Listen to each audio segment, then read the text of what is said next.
Welcome back. This time we're talking about Transformers The Last Knight, the fifth installment in Michael Bay's Transformers franchise. Now, outside the first film, which I thought was decent and provided some entertainment, I am not a fan of any of these movies. They're poorly written, contain stupid comic relief, uninteresting characters, and a decided lack of emphasis on the Transformers themselves. Each time one of these new films comes out, I do my best, as I do with every time I go see a new movie, to give it the benefit of the doubt and kind of hope for the best.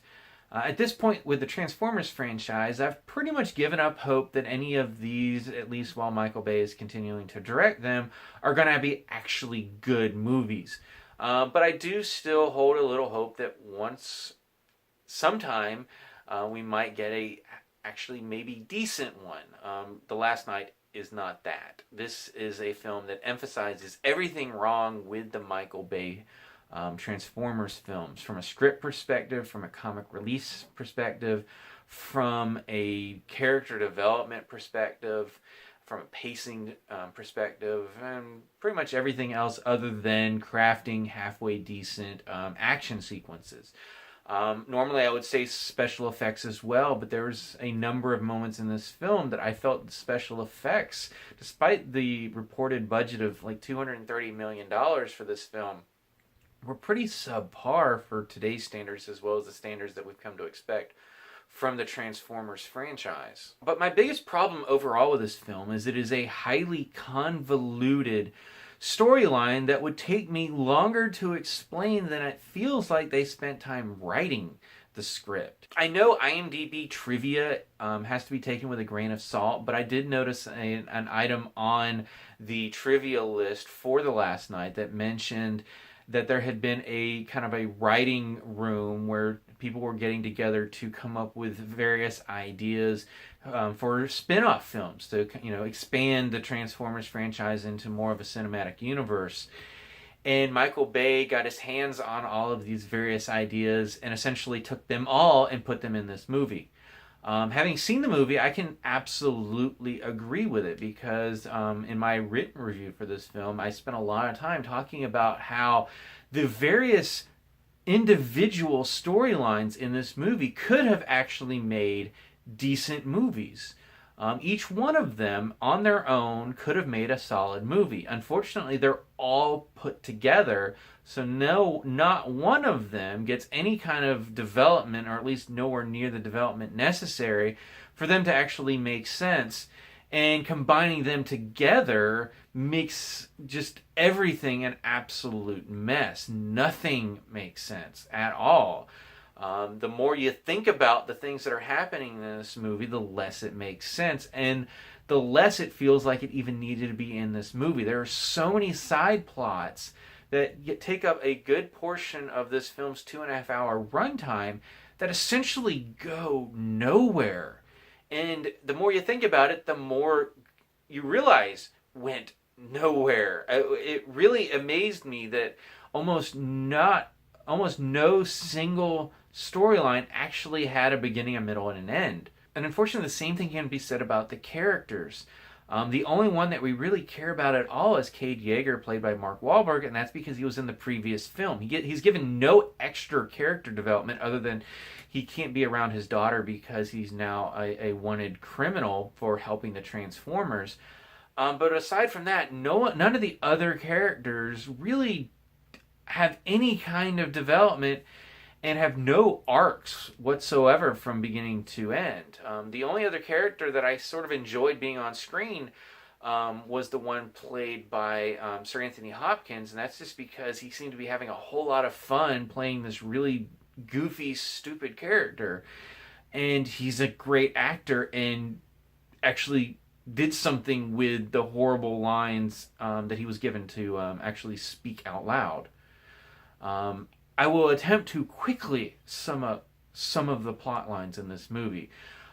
Essentially, the previous film ended with Optimus Prime going out into space to find his makers and essentially destroy them. He eventually gets to his home planet of Cybertron and finds it destroyed. There he finds this robot character named Tessa that tries to seduce slash convert his thinking into that he needs to destroy Earth instead.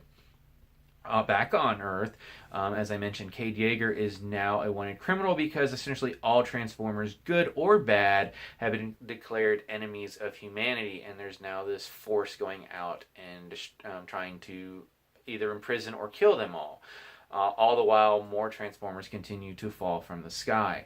And that essentially is sort of the the marketing for this film was like, okay, everything is going to get tied together, and we're going to finally find out why the Transformers keep coming to Earth. Don't worry, you don't find that answer out because there may have been an attempt, but it's so lazy that it again doesn't make any sense, and even internally with this film, it doesn't really work with anything that's going on. Nevertheless, anything that's happened in the previous films, this is a franchise that has never bothered with any kind of internal consistency, whether it was within a single film or the franchise as a whole. But anyway, Cade Yeager meets this young girl. She's an orphan living in some big city. I forget what city it was, wherever the movie started, because essentially the whole first act of this movie could have been cut completely, and it really wouldn't have changed anything. We could have met Cade at the beginning of the second act and just gone from there, because nothing that essentially happens in the first act means anything, but even before the third act begins. But he also meets this other new-coming Transformer, and he's given this like medallion thing. And that has connections going back to King Arthur, which we met in a somewhat interesting prologue. And him getting this medallion is going to connect that story with the present, and that brings him in contact with Sir Anthony Hopkins' character. And I really don't want to go any further with talking about this. It's sort of a waste of time because, again, it doesn't make sense. But what I will say is, again, these individual storylines, the King Arthur storyline, could have made a very interesting movie. The Cybertron versus Earth thing that's involving Optimus Prime and Tessa, that could have been an interesting storyline. The idea that Transformers have been on Earth and helping humans on the sly over the centuries, that is essentially Sir Anthony Hopkins' character's main storyline. That would have been very interesting, even though it directly contradicts things that happened in previous movies.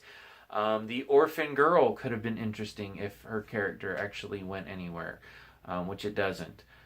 There's potential to be seen here, and we also get to see how Michael Bay, trying to cram all of these things into one movie, like he did with Age of Extinction, just utterly ruins the movie.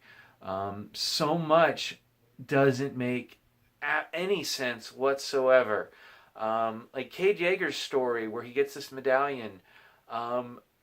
After the movie, I realized that whole storyline goes nowhere. The whole medallion thing, the whole connection to King Arthur really goes nowhere. It's sort of a stepping stone to get to another storyline that's not nearly as interesting and also pretty much goes nowhere. The whole third act, where everything just goes to Michael Bay level 11 action, I was watching the movie going, wait, but they were here and they had spent like the whole last hour trying to get to this place to do something, and then suddenly that plan is scrapped, and now they're doing this, and then no, but now we're going to do this, and then now we're just going to kind of happenstance, a happy accident into this, and boom, movie's over. I mean, it's a seriously quick ending to this movie, and despite the fact that Michael Bay has said once again this is his last film, there's a whole other storyline that I haven't even gotten into that feels like is essentially setting up installment 6, and there's even a mid-credit sequence sort of setting that up, and I'm like, really? We had so many storylines you were trying to take care of that you added one just to set up the 6th movie. Seriously. This movie is an absolute disaster. Terrible. It's definitely the worst summer movie I've seen so far this year, and one of the worst movies I've seen overall this year. Absolute mess. Save your time. Go see something else. So that's my opinion of Transformers the First Night. What did you think about it if you had the misfortune of going to see this movie? As always, you can subscribe to my channel, check out some of my other reviews, and until next time, I'll see you at the movies.